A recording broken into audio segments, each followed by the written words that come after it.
একজন সাহাবী যার নাম ছিল হযরতে হানজালা রাদিয়াল্লাহু তাআলা আনহু। যে হানজালাকে আল্লাহর পয়গম্বর উহুদের যুদ্ধের দিন বিবাহ পড়াইছিলেন। হানজালাকে আল্লাহর পয়গম্বর উহুদের যুদ্ধের দিন বিবাহ করাইলেন। আল্লাহর নবী হানজালাকে বিবাহ পড়াইয়া হানজালাকে বলতেছিলেন, হানজালা রে, তুমি নতুন বিবাহ করেছ, তোমার যুদ্ধের ময়দানে যাওয়া লাগবে না, তোমাকে রুখসত দেওয়া হলো, তুমি যুদ্ধের ময়দানে তোমার যাইতে হবে না।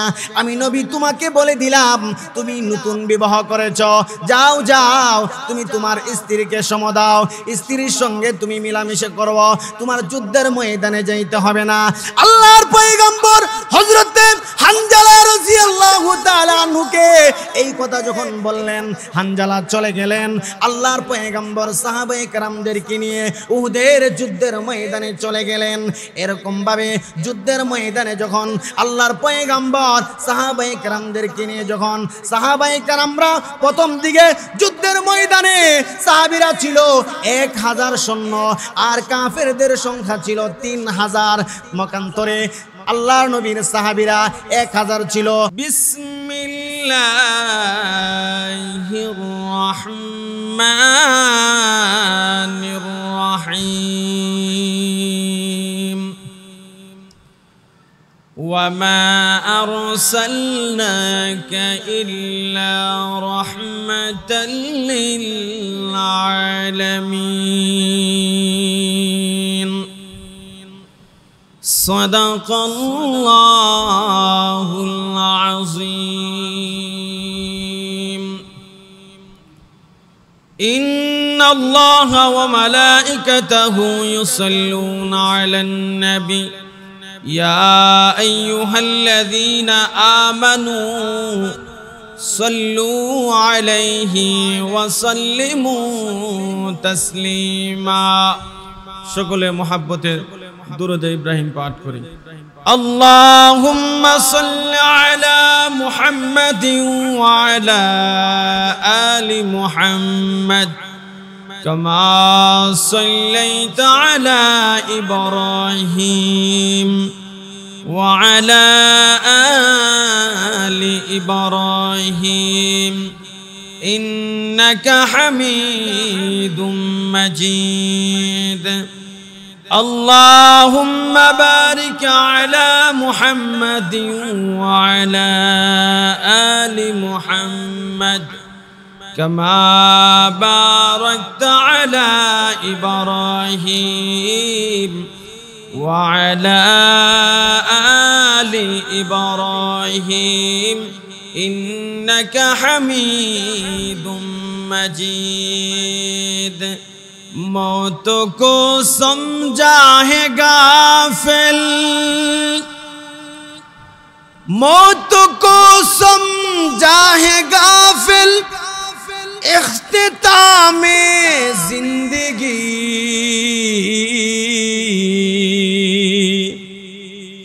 दर हकीकत मौत तेरी इब्तिदाए जिंदगी। जिंदगी क्या मुख्तसर एक ख्वाब है, जिंदगी क्या मुख्तसर एक ख्वाब है, मौत क्या उस ख्वाब के ताबीर है। यहाँ हम सब मुसाफिर हैं, कब्र आखिर ठिकाना,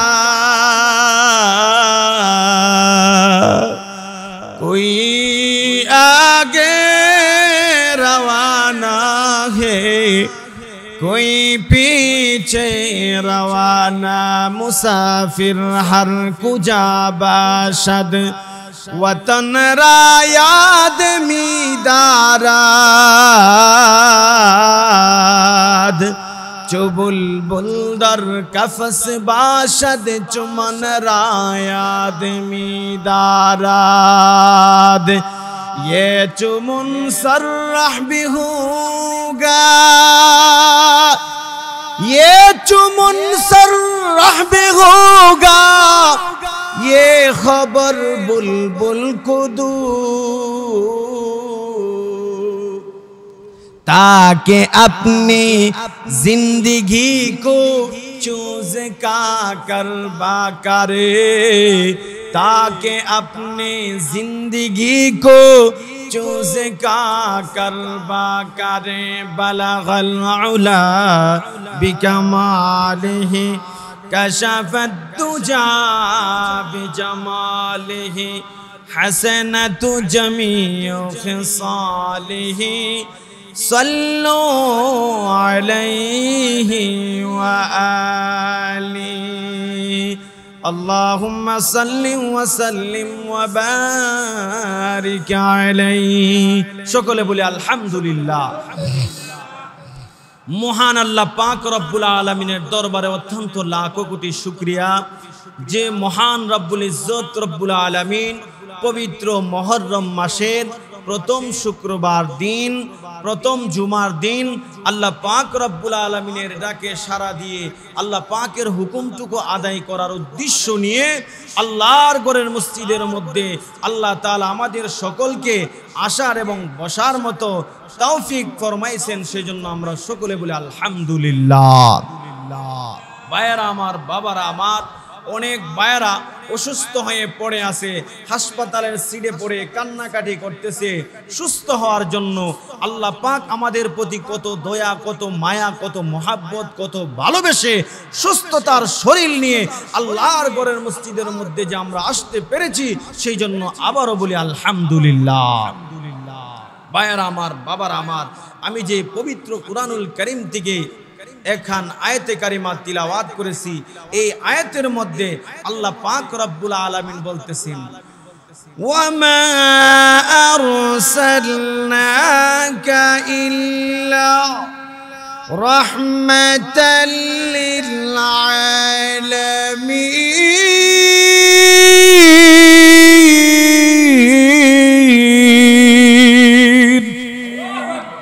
আল্লাহ পাক রব্বুল আলামিন বলেন, আল্লাহ পাক পয়গম্বরকে ডেকে বলেন, ও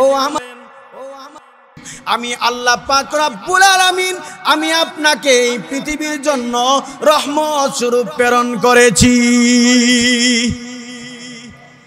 আমার আপনার নবীকে আল্লাহ তাআলা এই পৃথিবীতে রহমত স্বরূপ প্রেরণ করেছেন। কন্যা সুবহানাল্লাহ।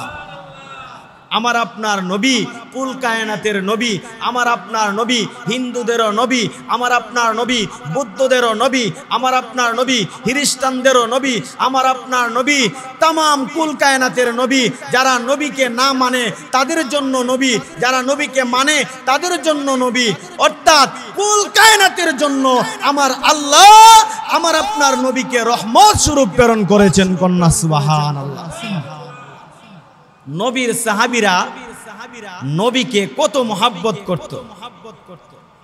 অন্য অন্য নবীরা, এই পৃথিবীতে যত নবী আসছে, যেমন মুসা আলাইহিস সালাতু ওয়াস সালাম ওনার কওমকে যখন বললেন, বনি ইসরাইলকে, এই তোমরা আসো, তোমাদেরকে নিয়ে যুদ্ধের ময়দানে যাব, তখন বনি ইসরাইলরা সরাসরি মুখে মুখে মুসা আলাইহিস সালাতু ওয়াস সালামকে বলেন, যান আপনি আপনার আল্লাহর সাথে আপনারা যুদ্ধ করেন গা, আমরা দূরের থেকে তাকায়া তাকায়া তামসা দেখুম আপনি কিরকম ভাবে আল্লাহর সাথে যুদ্ধ করেন। কন্যা নাউজুবিল্লাহ।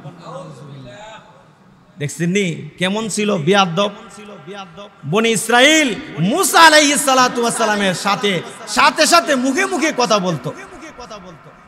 আর আমার আপনার নবী সাহাবায়ে কেরামদেরকে যদি বলতো, সাহাবীরা যুদ্ধের ময়দানে যাব, কে আসো, সমস্ত সাহাবীরা লাফালাফি শুরু করত আল্লাহর নবীর কথা শোনা মাত্রই যুদ্ধের ময়দানে যাওয়ার জন্য। কন্যা সুবহানাল্লাহ।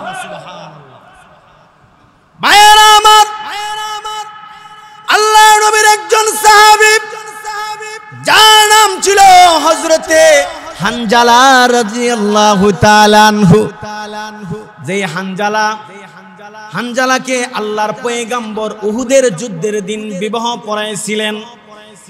হানজালাকে আল্লাহর পয়গম্বর উহুদের যুদ্ধের দিন বিবাহ করাইলেন। আল্লাহর নবী হানজালাকে বিবাহ পড়াইয়া হানজালাকে বলতেছিলেন, হানজালা রে, তুমি নতুন বিবাহ করেছ, তোমার যুদ্ধের ময়দানে যাওয়া লাগবে না, তোমাকে রুখসত দেওয়া হলো, তুমি যুদ্ধের ময়দানে তোমার যাইতে হবে না। আমি নবী তোমাকে বলে দিলাম, তুমি নতুন বিবাহ করেছ, যাও যাও, তুমি তোমার স্ত্রীকে সম দাও, স্ত্রীর সঙ্গে তুমি মিলামিশা করো, তোমার যুদ্ধের ময়দানে যাইতে হবে না। আল্লাহর পয়গম্বর হযরতে হানজালা রাদিয়াল্লাহু তাআলা আনহুকে এই কথা যখন বললেন, হানজালা চলে গেলেন। আল্লাহর পয়গম্বর সাহাবায়ে কেরামদেরকে নিয়ে উহুদের যুদ্ধের ময়দানে চলে গেলেন। এরকম ভাবে যুদ্ধের ময়দানে যখন আল্লাহর পয়গম্বর সাহাবায়ে কেরামদেরকে নিয়ে যখন সাহাবায়ে কেরামরা প্রথম দিকে যুদ্ধের ময়দানে সাহাবীরা ছিল 1000 সৈন্য, আর কাফেরদের সংখ্যা ছিল 3000। মকান্তরে আল্লাহর নবীর সাহাবীরা 1000 ছিল। কোন এক বর্ণনার মধ্যে আসছে সাহাবীদের মধ্যে একজন ছিল মুনাফিক, ওই মুনাফিকে সেখান থেকে যুদ্ধের ময়দান থেকে 300 সাহাবায়ে কেরামদেরকে যুদ্ধের ময়দান থেকে নিয়ে আসছে, আর মাত্র 700 সাহাবায়ে কেরামদেরকে নিয়ে আল্লাহর পয়গম্বর 1000 কাফেরদের আল্লাহর পয়গম্বর 3000 কাফেরদের সঙ্গে আল্লাহর নবী যুদ্ধের ময়দানে চলে গেলেন। সাহাবায়ে কেরাম কয়জন? মাত্র 700। আর কাফের কয়জন? 3000। দেখছেন নি, 3000 সৈন্য। এই 700 মানুষ 3000 এর সাথে পারবো? ভাইরা আমার, বাবারা আমার, কিতাবের মধ্যে উল্লেখ করেন আল্লাহর পয়গম্বর সাহাবায়ে কেরামদেরকে নিয়ে যখন যুদ্ধের ময়দানে চলে গেলেন, আর ওইদিকে হানজালা রাদিয়াল্লাহু তাআলা আনহু উনি ওনার স্ত্রীকে নিয়ে উনি বাসর রাত্র উনি ওনার স্ত্রীকে নিয়ে সহবাসের মধ্যে লিপ্ত। যুদ্ধের ময়দানের শেষ দিকে এই খবর যখন হানজালা রাদিয়াল্লাহু তাআলা আনহুর কানে যখন আসলো যে আল্লাহর পয়গম্বর দুনিয়ার থেকে বিদায় নিয়ে গেছে, আল্লাহর নবী শহীদ হয়ে গেছে, হানজালা রাদিয়াল্লাহু তাআলা আনহু যখন এই কথা যখন শুনলেন, মুহূর্তের ভিতরে হানজালা বিছানার থেকে দাঁড়িয়ে গেলেন। বিছানার থেকে দাঁড়াইয়া স্ত্রীকে ডেকে বলেন, রে প্রাণের স্ত্রী, আল্লাহর পয়গম্বর যুদ্ধের ময়দানে শহীদ হয়ে গেছে, আমি আর বিছানার মধ্যে আরাম করে ঘুমাইতে চাই না। নবী যেই জায়গা শহীদ হয়ে গেছে আমি আর বিছানার মধ্যে ঘুমাইয়া থাকতে পারি না। এই স্ত্রী, তোমার সঙ্গে আমার প্রথম রাত্র দেখা হইল, এটা আমার জীবনের প্রথম রাত্র, আবার এটাই তোমার সঙ্গে আমার জীবনের শেষ রাত্র হইতে পারে, কারণ আমি যুদ্ধের ময়দানে চলে যাব। যুদ্ধের ময়দানে যদি আমি শহীদ হয়ে যাই, রে প্রাণের স্ত্রী, আর তুমি যদি ধৈর্য ধারণ করে যদি তোমার জিন্দেগিটা যদি তুমি কাটাইতে পারো, কাল কিয়ামতের ময়দানে মহান আল্লাহ তাআলা জান্নাতে তোমার এবং আমার সাথে জান্নাতের মধ্যে একত্রিত বালাহানার মধ্যে জায়গা করে দিবে। ভাইরা আমার, বাবারা আমার, কিতাবের মধ্যে আসছে হযরত হানজালা রাদিয়াল্লাহু তাআলা আনহু তখন যুদ্ধের পোশাক পরিধান করলেন, হাতের মধ্যে তলোয়ার নিলেন, ঘোড়ার মধ্যে উঠিয়া হানজালা রাদিয়াল্লাহু তাআলা আনহু উহুদের যুদ্ধের ময়দানের দিকে চলে গেলেন। কারণ হানজালা বলতেছে আল্লাহর নবী শহীদ হয়ে গেছে, আর আমি ঘরের মধ্যে আরামের বিছানার মধ্যে ঘুমাইতে পারি, এটা কখনো হইতে পারে না। ভাইরা আমার, বন্ধুরা আমার, হানজালা রাদিয়াল্লাহু তাআলা উনি যখন যুদ্ধের ময়দানে চলে গেলেন, যুদ্ধের ময়দানে গিয়ে হানজালা রাদিয়াল্লাহু তাআলা আনহু অনেকগুলা কাফেরদেরকে কুচুকাটা করলেন, অনেকগুলা কাফেরদেরকে দুনিয়ার থেকে বিদায় করে জাহান্নামের মধ্যে পাঠিয়ে দিলেন। কিতাবের মধ্যে উল্লেখ করেছেন শেষ মুহূর্তে হানজালা রাদিয়াল্লাহু তাআলা আনহু শহীদ হয়ে গেছেন। কন্যা সুবহানাল্লাহ।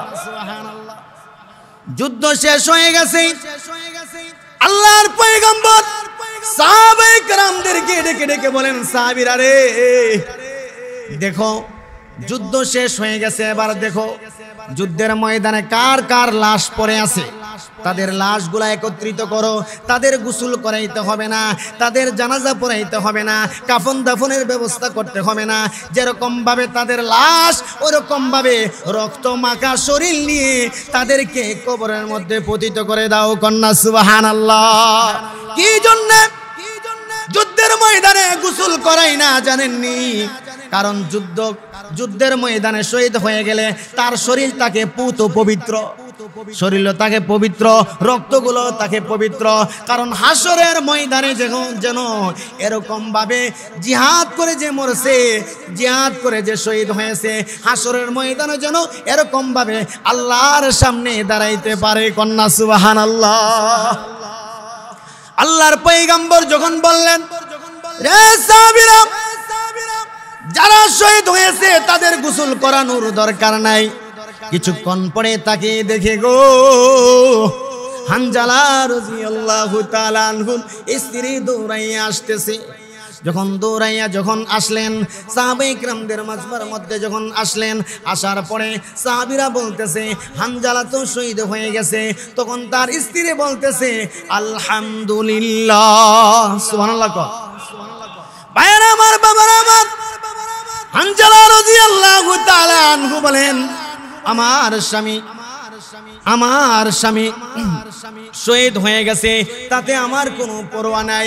আমি শুধু এই জন্য আমি এখানে আসলাম, কারণ আমার স্বামী যে শহীদ হয়ে গেছে, আমার স্বামীর তো আমার সাথে সহবাস করেছে, আমার সঙ্গে মিলন হয়েছে, আমার স্বামীর উপরে গোসল করা ফরজ হয়ে গেছে। এখন যদি ফরজ বাকি থাকে, যদি তাকে কবর দেওয়া হয়, দাফন করা হয়, তাহলে তো গুনাহ হইতে পারে।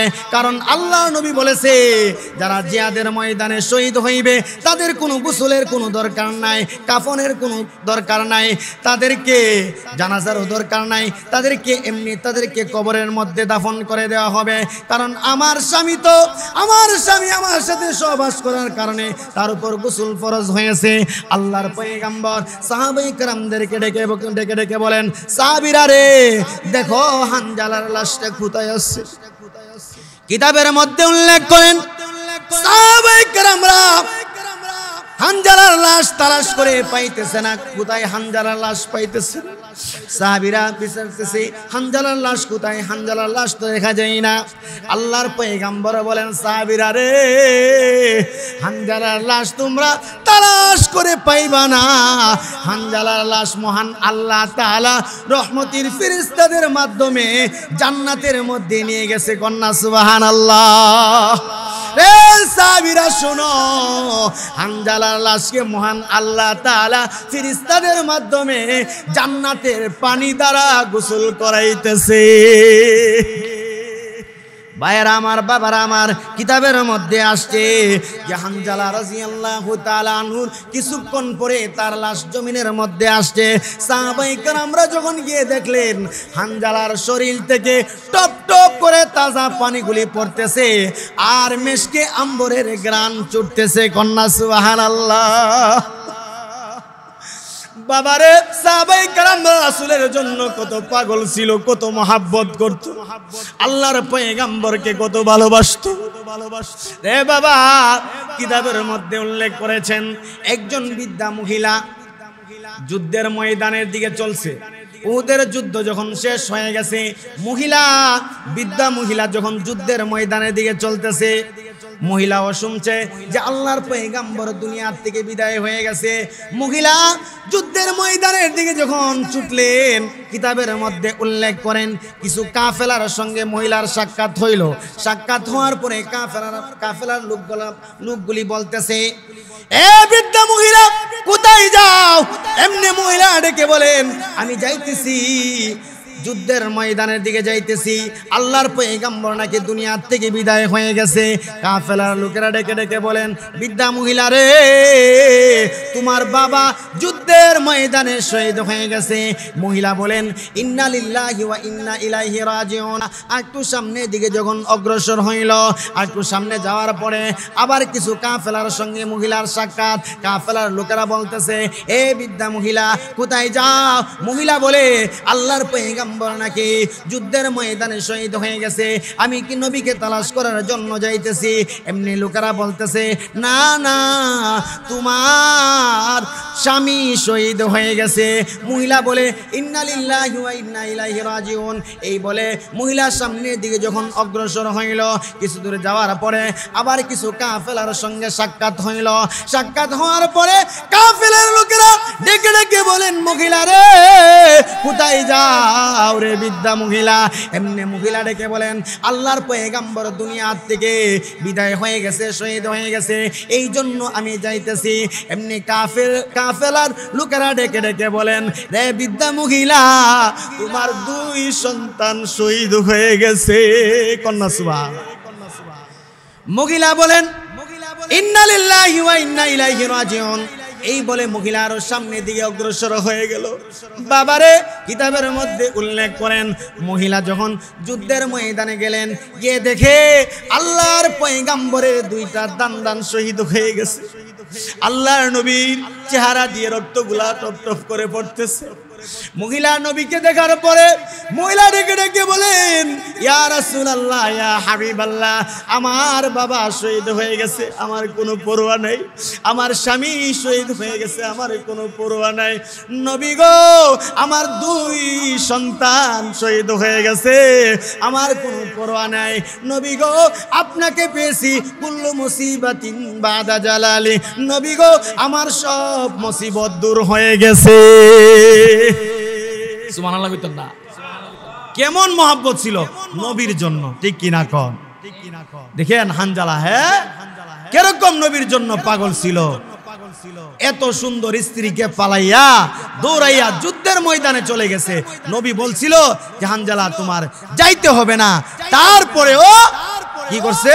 যুদ্ধের ময়দানে হানজালা চলে গেছে। বাবারা আমার, ভাইয়েরা আমার, সাহাবায়ে কেরামরা আল্লাহর পয়গম্বরকে কত মহব্বত করতেন, কত ভালোবাসতেন। এ মুসলমান বাবারা, ভাইয়েরা, লক্ষ্য করে দেখেন, আল্লাহর পয়গম্বরের সাহাবীরা নবীকে এত মহব্বত করতেন, এত ভালোবাসতেন। কেন মহব্বত করতেন, ভালোবাসতেন? কারণ নবী হলেন এই পৃথিবীতে, নবীকে মহান আল্লাহ পাঠাইছেন রাহমাতুল লিল আলামিন হিসাবে। কন্যা সুবহানাল্লাহ। আল্লাহর নবী যখন ইন্তিকাল করলেন, তখন একজন সাহাবী 2টা চোখ বন্ধ করে আল্লাহর কাছে দোয়া করেন, প্রভু গো, আব্দুল্লাহ ইবনে যায়েদ ইবনে আব্দুর রাব্বি, ওই সাহাবী 2টা চোখ বন্ধ করে 2টা হাত তুলে আল্লাহর কাছে দোয়া করে, প্রভু গো, যেই জায়গার মধ্যে আল্লাহর পয়গম্বর দুনিয়া থেকে বিদায় হয়ে গেছে, আমার এই 2টা চক্ষু দ্বারা দুনিয়ার কোনো মানুষকে আমি দেখতে চাই না। আমি এই 2টা চক্ষু দ্বারা দুনিয়ার কোনো সৌন্দর্য আমি দেখতে চাই না, কারণ নবী চলে গেছে। এই চক্ষু দ্বারা আমি কাকে দেখব? আব্দুল্লাহ ইবনে যায়েদ ইবনে আব্দুর রাব্বি কিতাবের মধ্যে আসছে, যেরকম ভাবে যখন আল্লাহর কাছে হাত তুলে যখন দোয়া করলেন, সঙ্গে সঙ্গে তার 2টা চক্ষু অন্ধ হয়ে গেল। বাকি জীবন যতদিনই বেঁচে গেছে, 2টা চোখ অন্ধ হিসাবে দুনিয়া থেকে বেঁচে গেছে। কন্যা সুবহানাল্লাহ। কত পাগল ছিল নবীর জন্য সাহাবায়ে কেরাম। আল্লাহর নবী একদিন হিজামা লাগাইলেন। হিজামা বুঝেননি? সিঙ্গা লাগাইছে। একদিন কি লাগাইছে? সিঙ্গা লাগাইছে। সিঙ্গা লাগানোর পরে আল্লাহর নবীর শরীর থেকে কিছু রক্ত বের হয়েছে। সিঙ্গা লাগাইলে রক্ত বের হয় না? শরীরের মধ্যে যদি কোনো মরা রক্ত থাকে, এই রক্তগুলা কিন্তু বের হয়ে যায়। আর আল্লাহর নবীর রক্তগুলা তো কত পবিত্র। কন্যা সুবহানাল্লাহ। আল্লাহর নবী এই হিজামা লাগানোর পরে যে রক্তগুলা বের হয়েছে শরীর থেকে, একজন সাহাবীর হাতে দিয়ে বলতেছেন, সাহাবীরে, এই রক্তগুলা দূরে একটা জায়গার মধ্যে নিয়ে দাফন করে আসো। আল্লাহর নবীর সাহাবী হাতের মধ্যে রক্তগুলা পাওয়ার পরে আল্লাহর নবীর সাহাবী এই রক্তগুলা যখন নবী বললেন দূরে এক জায়গার মধ্যে দাফন করে আসতো, ওই সাহাবী কিছুক্ষণ পরে আল্লাহর নবীর খেদমতে আসলো। আসার পরে নবী ডেকে ডেকে বলতেছেন, সাহাবীরে, তোমার হাতের মধ্যে যে রক্তগুলা দিয়েছিলাম, এই রক্তগুলা তুমি কোথায় দাফন করে আসছো? ওই সাহাবী ডেকে বলেন, ইয়া রাসূলুল্লাহ, ইয়া হাবিবাল্লাহ, ওগো আল্লাহর পয়গম্বর, আমার হাতের মধ্যে যে আপনার দেহ মুবারক থেকে, শরীর থেকে রক্তগুলা দিয়েছিলেন, এই রক্তগুলা আমি পান করে ফেলেছি। কন্যা সুবহানাল্লাহ। আল্লাহর পয়গম্বর ডেকে বলেন, সাহাবী রে, যেই শরীরের মধ্যে আমার রক্ত প্রবেশ করেছে, ওই শরীর মহান আল্লাহ জাহান্নামের আগুনের মধ্যে দিবে না, ওই শরীরকে মহান আল্লাহ জান্নাতের মালিক বানাইয়া দিবে। রে বাবারা, ভাইয়েরা, সাহাবীরা কেমন আল্লাহর পয়গম্বরকে মহব্বত করতেন, ভালোবাসতেন। কিতাবের মধ্যে আসছে আল্লাহর নবীর আরেকজন সাহাবী, যার নাম হলো হযরতে হুবাইব রাদিয়াল্লাহু তাআলা আনহু। হুবাইব রাদিয়াল্লাহু তাআলা আনহু আল্লাহর নবীর সাহাবী ছিল। এক যুদ্ধের ময়দান থেকে হুবাইবকে কাফেররা ধরে নিয়ে গেছিল। কাফেররা হযরতে হুবাইব রাদিয়াল্লাহু তাআলা আনহুকে যখন ধরে নিয়ে গেলেন, বন্দী করে ফেললেন, এখন কাফেররা সিদ্ধান্ত নিলেন যে হযরতে হুবাইব রাদিয়াল্লাহু তাআলা আনহুকে তারা ফাঁসির মধ্যে ঝুলাইবে। হযরতে হুবাইব রাদিয়াল্লাহু তাআলা আনহু যখন ফাঁসির মধ্যে ঝুলাইবে, এর আগ মুহূর্তে কাফেরদের একজন লিডার বলতেছেন, হুবাইব রে, তোমার মনের মধ্যে কোনো চাওয়া পাওয়া আসেনি, এখন তো তোমাকে ফাঁসি দেওয়া হয়ে যাবে, তুমি কিছু বলার আসেনি? না, আমার কোনো কিছু বলার নাই। এমনি কাফেরদের লিডার ডেকে বলেন, রে হুবাইব, শুনো, তুমি এই ফাঁসির কাস্টে থেকে তুমি রেহাই পাইবা, তোমাকে আমরা ফাঁসি দেব না। তোমার জবান দিয়ে শুধু তুমি একটা কথা বলবা, এই কথাটা বলার সঙ্গে সঙ্গে তোমাকে ফাঁসির কাস্টে থেকে তোমাকে সরাইয়া দেওয়া হবে, তোমাকে ফাঁসি দেওয়া হবে না। এমনি হুবাইব রাদিয়াল্লাহু তাআলা আনহু ডেকে বলেন, এ কাফেরদের লিডার, কি কথা বলো, আমি একটু শুনি, দেখি আমি মানতে পারি কিনা। এমনি হুবাইবকে ডেকে বলেন, হুবাইব শুনো রে, তোমার জবান দিয়ে শুনি একটা কথা বলো। কথাটা হলো, তুমি বলো যে তোমার পরিবর্তে আল্লাহর পয়গম্বরকে, মুহাম্মদকে ফাঁসি দেওয়া হোক, এই কথাটা বলো, বললে তোমাকে ছেড়ে দেওয়া হবে, তুমি রেহাই পাইয়া যাইবা। এমনি হুবাইব ডেকে বলেন, এ কাফেরদের লিডার, শোনো, তোমরা বলতেছো আমি এই কথা বললে যে আল্লাহর পয়গম্বরকে এই ফাঁসির কাস্টে ঝুলানো হোক, এই কথা বলতেছো? না না, যদি এই কথা বলা হয় যে আমি হুবাইবকে ফাঁসির কাস্টে থেকে ছেড়ে দেওয়া হবে, আল্লাহর পয়গম্বরের পায়ের মধ্যে একটা কাঁটা বিঁধবে, আমি হুবাইব এটাও সহ্য করতে পারবো না। একটা কাঁটা বিঁধবে, এটা আমি সইতে পারবো না। আবার এত বড় কথা আমি বলবো, আমার পরিবর্তে আল্লাহর পয়গম্বর ফাঁসি হোক। কন্যা নাউজুবিল্লাহ।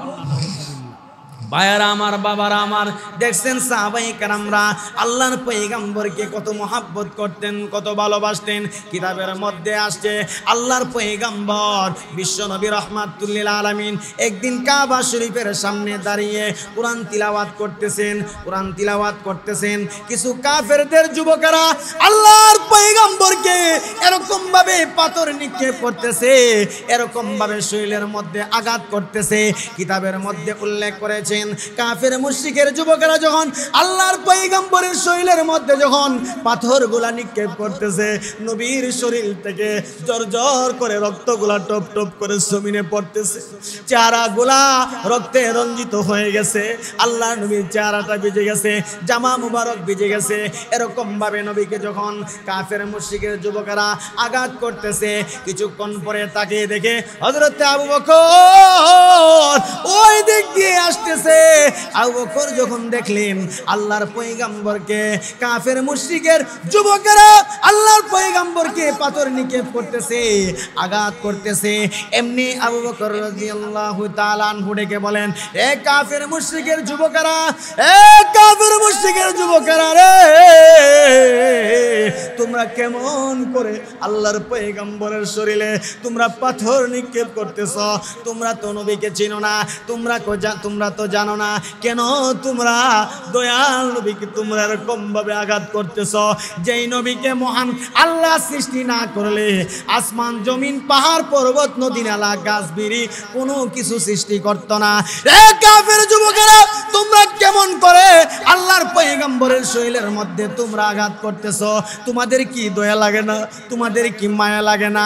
এরকম ভাবে যখন বলতেছে, এমনি কিতাবের মধ্যে উল্লেখ করেন, ভাইয়ার আমার, বাবার আমার, আল্লাহর নবীকে ছেড়ে দিয়ে হযরতে আবু বকর রাদিয়াল্লাহু তাআলা আনহুর শরীরের মধ্যে যখন পাথর নিক্ষেপ করতে শুরু করে দিল, কিতাবের মধ্যে উল্লেখ করেন হযরতে আবু বকর রাদিয়াল্লাহু তাআলা আনহুকে এরকম ভাবে কাফের মুশরিকের যুবকেরা পাথর নিক্ষেপ করতেছে শরীরের মধ্যে, সারা শরীর রক্তাক্ত হয়ে গেছে, বেহুশ হয়ে জমিনের মধ্যে পড়ে গেছে। যেই মাত্র আবু বকর রাদিয়াল্লাহু তাআলা আনহু জমিনের মধ্যে বেহুশ হয়ে পড়ে গেছে, তখন কাফের যুবকেরা বুঝতেছে মনে হয় আবু বকর দুনিয়ার থেকে বিদায় হয়ে গেছে। এই বলে তারা চলে গেল, কাফের মুশরিকের যুবকেরা সেখান থেকে দূরে চলে গেল। এমনি আবু বকর রাদিয়াল্লাহু তাআলা আনহুর গোত্রের লোকেরা জানতে পারলো যে কাফের মুশরিকের যুবকেরা আবু বকরকে দুনিয়ার থেকে বিদায় করে দিছে। এই কথা যখন তারা জানতে পারলো, তারা সকলে দৌড়াইয়া আসতেছে। আয়সা দেখে হযরতে আবু বকর জমিনের মধ্যে বেহুশ হয়ে পড়ে গেছে। যেই মাত্র জমিনের মধ্যে বেহুশ হয়ে পড়ে গেছে, এমনি কয়েকজন হযরতে আবু বকর রাদিয়াল্লাহু তাআলা আনহুর দুই হাতের মধ্যে ধরলেন, দুই পায়ের মধ্যে ধরলেন, শরীরের মধ্যে ধরিয়া হাঁটতে পারে নাই কোনো মতে আবু বকরকে যখন বাড়ির মধ্যে নিলেন, কিতাবের মধ্যে উল্লেখ করেছেন হযরতে আবু বকর রাদিয়াল্লাহু তাআলা আনহুকে যখন বাড়ির মধ্যে যখন নিলেন, সকাল থেকে দুপুর পর্যন্ত কোনো জ্ঞান ফিরে আসলো না। সন্ধ্যাবেলা যখন হযরতে আবু বকর রাদিয়াল্লাহু তাআলা আনহুর একটু হুশ যখন ফিরে আসলো, এমনি আবু বকরের মা আবু বকর রাদিয়াল্লাহু তাআলা আনহুর মুখের কাছে কান লাগাইয়ে শুনতেছে, টুট নারে নারে কি যেন বলতেছে। হযরতে আবু বকর মা শুনতেছে, আবু বকর বলতেছে, মা গো,